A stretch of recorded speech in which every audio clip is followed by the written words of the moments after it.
요새 사자성어로 하면 법화창생 이렇게 이야기를 하는 건데, 우리가 한테 내려온 법을 어떻게 새롭게 창조해내는가, 이제 이렇게 해석이 되겠죠. 법화창생이라는 말이.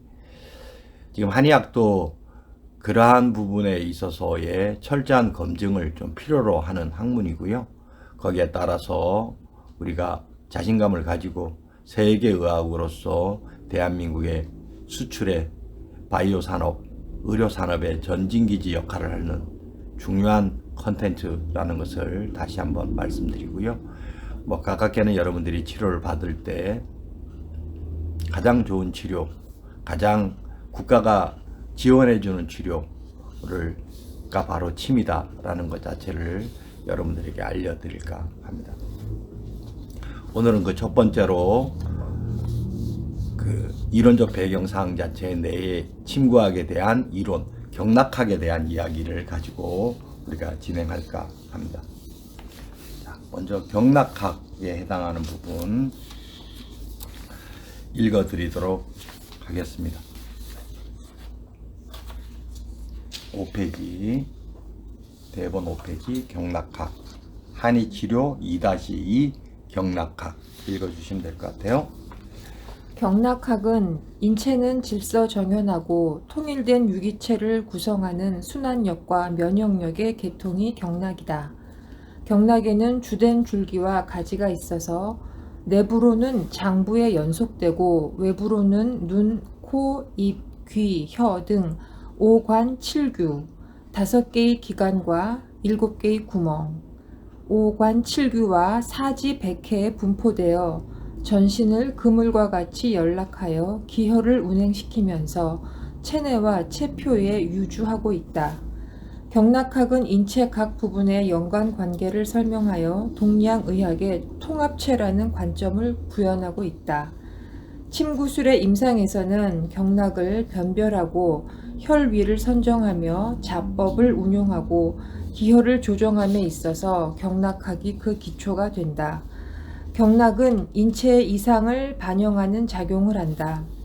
인체에 만약 어떤 발병인자가 침입하여 장부의 정상 기능이 손상되어 질병이 발생한 경우 경락은 인체 각 부분과 밀접한 연관 관계를 맺고 있으므로 경락이 통과, 연락된 체표면의 일정 부위를 자세히 살펴 병리 변화를 발견할 수 있다. 경락은 침입한 발병인자나 침구 자극 등을 전도하는 작용을 한다. 경락은 발병인자의 침입에 대하여 전도 작용을 가져 체표에 침입한 발병인자는 경락을 통하여 내장으로 전입되고 내장 간의 경락 연관에 의하여 하나의 내장에서 다른 내장으로 전입하는데 이를 병사의 전변이라 한다. 경락 또는 내장이 그 기능을 실조하였을 때 체표의 일정 혈위를 침이나 뜸으로 자극함으로써 경락이 그 치료성 자극을 관계 있는 부위와 내장으로 전도할 수 있다. 그래서 인체의 기기가 조절 기능을 발휘하여 기혈의 운행을 원활하게 하고 영위가 조화되어 질병을 치료한다. 여러분들 이제 이렇게 쭉 써여져 있는 것 자체는 네이버에서 다 검색되는 부분이세요. 네. 그런데 이제 여기에 대한 그 믿음, 신념 이런 것들 자체가 한의사들도 공부를 할 때 가장 이제 그 자기가 스스로 확신하는 작업들을 갖는 거죠.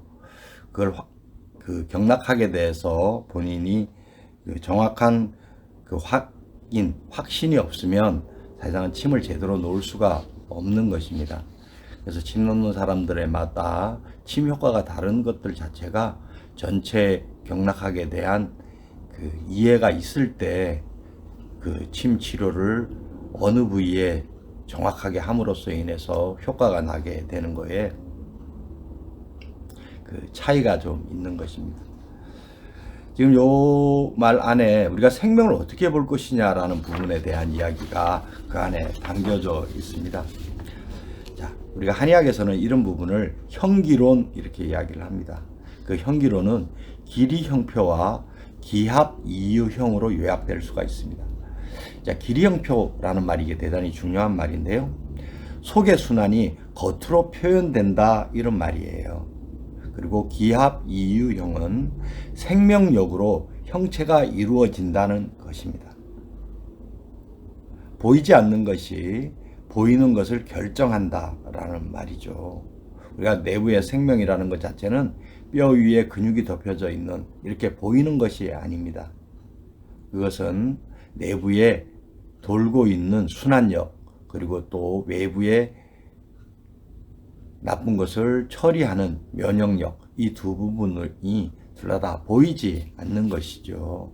그 보이지 않는 것에 의해서 생명은 구성되어져 있고 거기에 따라서 활동을 하는 것입니다. 그 활동이 잘못되어서 병으로 나타날 때, 증상으로 표현이 될 때 그 부분을 조절하는 것입니다. 겉에서 속을 조절하는 것이죠. 이런 것을 비침습적 치료 이렇게 이야기를 하는 것입니다.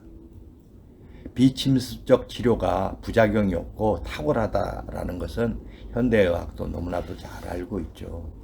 그럼에도 불구하고 침습적 치료는 가격이 많이 책정이 되어져 있고 비침습적 치료는 가격이 많이 치료되어 있지 않는 상황이에요.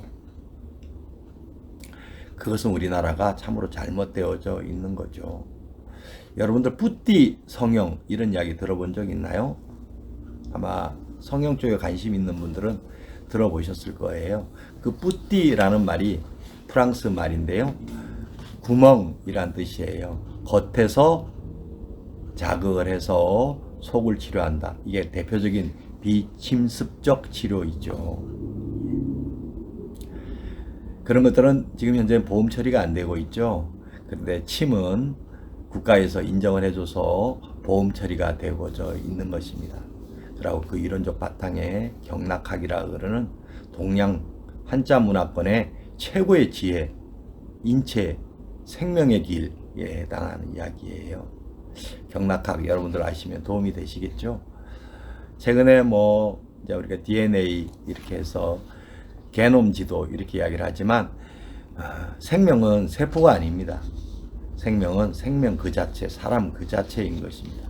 게놈 지도를 가지고 생명의 생명다움, 생명의 연속성을 보장해 주는 거 그거 불가능한 접근입니다.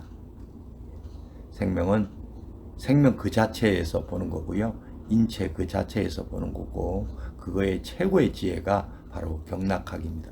서양에서도 침을 배우려고 하는 것 자체가 이 경락학에 반해서 그런 거고요. 자기네들이 이론적으로 만들 수 없는 완벽한 이론 체계를 가지고 있기 때문에 그런 것입니다.